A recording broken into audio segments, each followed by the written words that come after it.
As we've taken off the gas hose, the plasma hose from the connector, I just wanted them to verify that there's no liquid forms of fuel anywhere. And now we're going to verify exactly where we got our fuel from. One of you has to shoot the video while I give you some gas.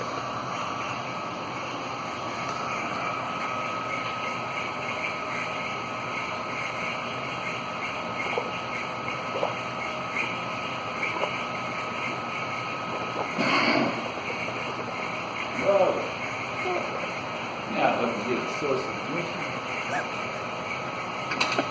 You probably got that done.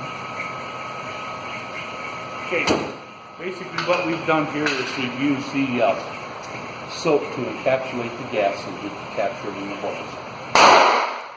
Damn. Now, hopefully by this point in time there's no question as to where the fuel is coming from. It's coming from the beautiful waters.